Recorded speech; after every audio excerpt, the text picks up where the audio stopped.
Le 3 juillet 2025, l'agence de notation Moody's Ratings a confirmé la note souveraine du Niger à CAA3 en devise locale et étrangère avec des perspectives stables. Cette note, située à 2 crans du défaut de paiement, reflète la perception des risques de crédit très élevés, bien que l'agence américaine n'envisage pas à court terme une dégradation supplémentaire. Cette décision soulève de nombreuses interrogations quant à la soutenabilité de la dette publique nigérienne, à la stabilité macroéconomique du pays, ainsi que la capacité des autorités à mettre en œuvre les réformes indispensables pour redresser la trajectoire financière du Niger. À titre de rappel, la note souveraine est un indicateur utilisé par les agences de notation pour évaluer la capacité d'un État à honorer ses obligations financières. Elle guide les investisseurs sur le niveau des risques associés à un pays. Une note basse, comme celle du Niger, à savoir CAA3, signifie que le pays présente des vulnérabilités importantes et qu'il pourrait, en cas de choc externe majeur ou d'incertitude prolongée, ne pas rembourser sa dette. Une telle note freine également l'accès du pays aux marchés financiers internationaux, augmente le coût de l'emprunt et peut décourager les investissements privés.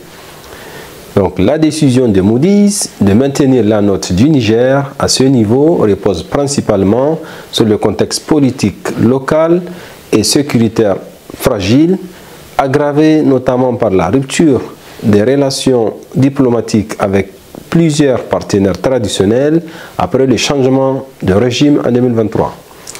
L'isolement partiel du pays, la suspension de certaines aides internationales, ainsi que les perturbations économiques liées aux sanctions régionales ont contribué, entre autres, à une détérioration des finances publiques.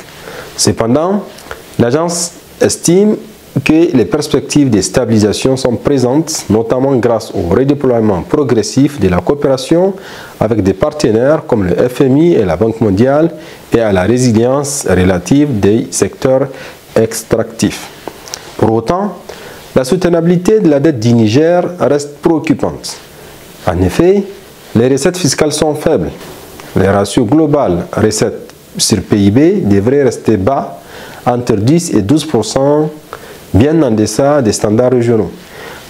Les charges financières de la dette pèsent également très lourd dans le budget national.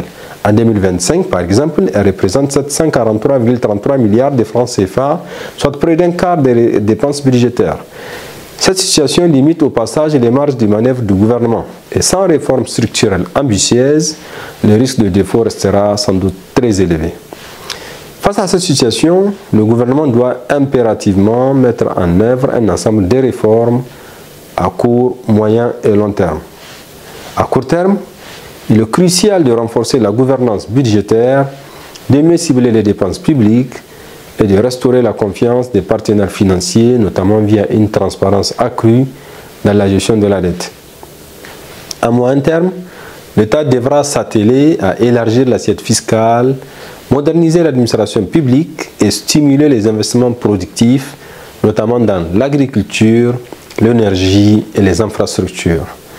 À long terme, la priorité devra être donnée à une diversification de l'économie nationale, à la stabilisation politique durable et à la réduction des inégalités régionales qui alimentent l'insécurité et limitent la croissance. En définitive, la confirmation de la note CAA3 avec perspective stable est à la fois un signal d'alarme, mais également une opportunité. Elle souligne l'urgence des réformes ainsi que la possibilité pour le Niger de reconstruire sa crédibilité financière. Cela exige un engagement politique fort, une vision stratégique claire et une mobilisation coordonnée des ressources internes et externes pour remettre le pays sur une trajectoire de stabilité et de prospérité.